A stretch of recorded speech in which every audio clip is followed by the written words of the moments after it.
Bom, oitavo, como eu falei no primeiro vídeo, né, eu falei para vocês que o nosso assunto de hoje é sobre eletricidade.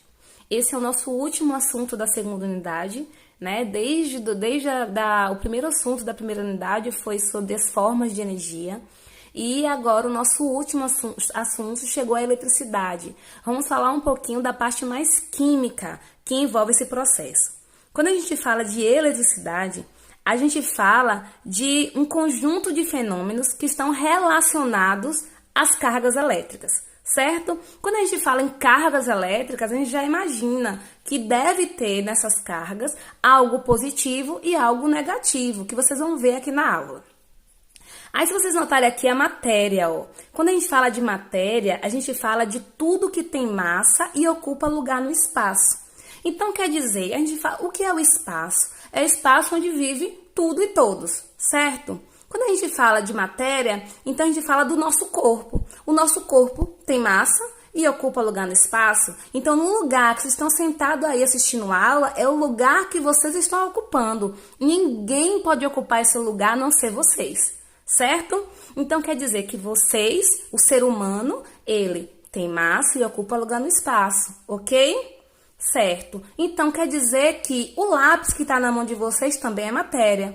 Quer dizer que o caderno de vocês também é matéria. Que o livro de vocês também é matéria. Então, gente, tudo nesse mundo que ocupa um lugar no espaço e que tem massa e que tem peso, ele vai ser chamado de matéria. Então, se vocês tiverem um cachorrinho aí na casa de vocês, ele é composto de matéria. A televisão de vocês é composto de matéria, certo? Então, o que é matéria é tudo que tem massa e ocupa lugar no espaço. No livro de vocês, não está explicando assim dessa forma. Por quê? Porque vocês são oitavo ano. O oitavo ano ainda não precisa ver algo mais profundo, porque vocês vão para o nono. O nono, que já é tipo uma porta, né, para vocês irem para o ensino médio, que aí vocês precisam realmente saber de química, saber de física, mas agora não. Eu só quero que vocês entendam que o que é eletricidade? Eletricidade são fenômenos relacionados a cargas elétricas, certo?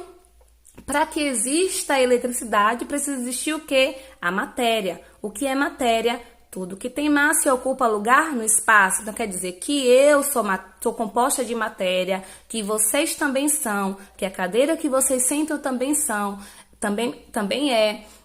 Ou seja, tudo que possui, né, um peso, uma massa, que está ali ocupando algum lugar, é chamado de matéria, certo? Algo importante que vocês precisam também conhecer é isso aqui, ó. Os átomos. Para a matéria existir, precisa ter esses átomos aqui. Os átomos é quem dá corpo à matéria. A matéria só existe porque tem esse conjunto de átomos aqui.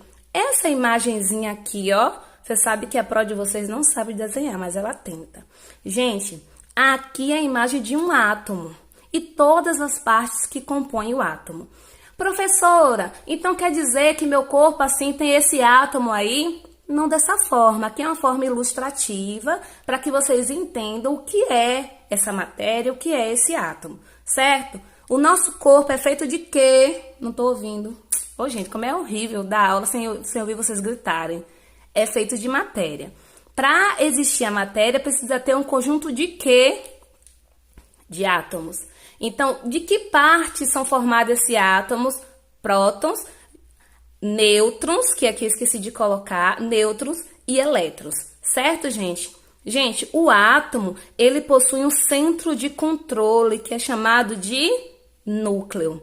Dentro do núcleo, que eu não escrevi aqui, eu não tenho como escrever agora, porque senão eu tô segurando o celular, fica complicado.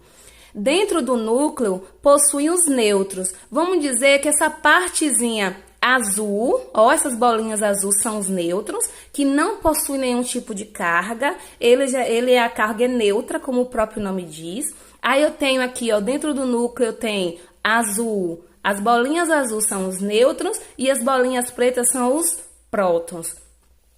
E eu tenho ao redor, sabe, ao redor do núcleo, todas as circunferênciazinhas aqui são chamadas de elétrons. Mas não é esses círculos, não. Esses pontinhos aqui, ó, são chamados de elétrons.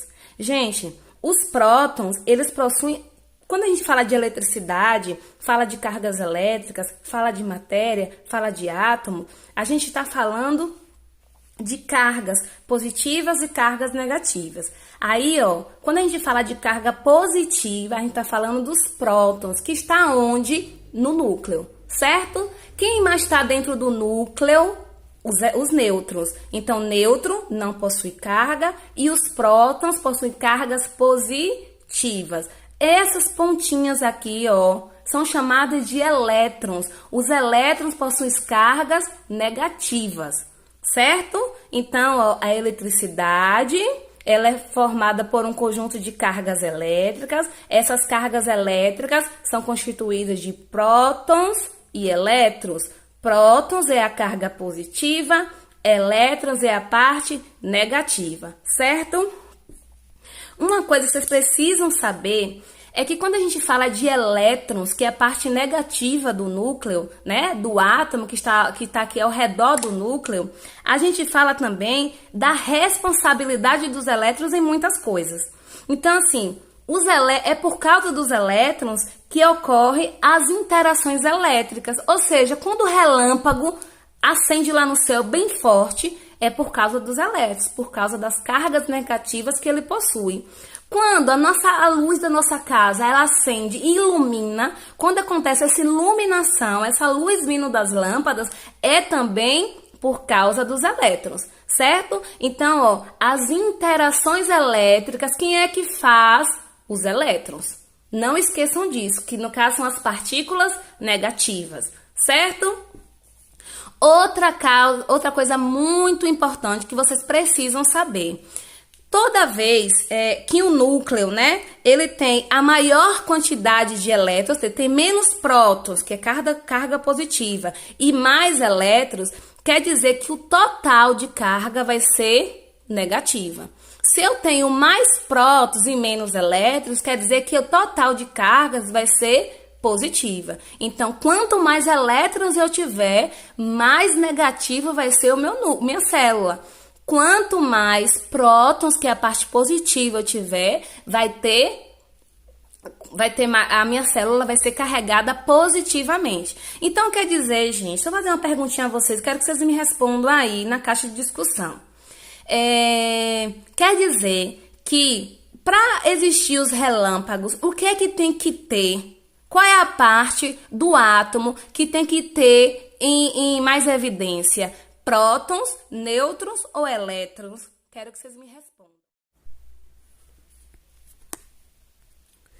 E outra coisa também importante, quando a gente fala de cargas elétricas, vocês também têm que entender que cargas elétricas de sinais iguais, elas têm a tendência a se repelir. E cargas elétricas de sinais diferentes, elas têm a tendência de se atrair. Então, lembre-se, se eu tenho cargas elétricas iguais, né, e for colocar em contato duas cargas com o mesmo sinal, elas vão se repelir, elas se afastam no mesmo momento. Mas se eu pegar uma carga positiva de uma pilha com a outra parte negativa, quer dizer que o aparelho que eu coloquei aquela pilha vai funcionar. Mas se eu colocar as cargas iguais, não funciona de jeito nenhum. Certo, pessoal? Qualquer dúvida, já sabe, vai na caixinha de discussão e... Oitavo, a nossa aula chegou ao final. A atividade do livro vocês só farão na sexta-feira. Hoje, eu quero que vocês façam um esquemazinho no caderno de vocês. Coloca o cabeçalho, coloca a data de hoje, não esquece. Não esquece de colocar o tema eletricidade. E abaixo, eu quero que vocês coloquem o esquemazinho que eu fiz do átomo, certo? O átomo, tudo que compõe o núcleo, prótons e nêutrons, o elétron ao redor do átomo. Eu quero que vocês façam esse esquema e coloquem no caderno de vocês. Lembrem de colocar também embaixo, quando fala da matéria. Aí vocês vão colocar o quê? A matéria é o quê? É tudo que tem massa e ocupa lugar no espaço. Quero que vocês deem um exemplo de matéria, qualquer exemplo. Lembrem também de colocar o que é que o elétron faz, quais são as interações elétricas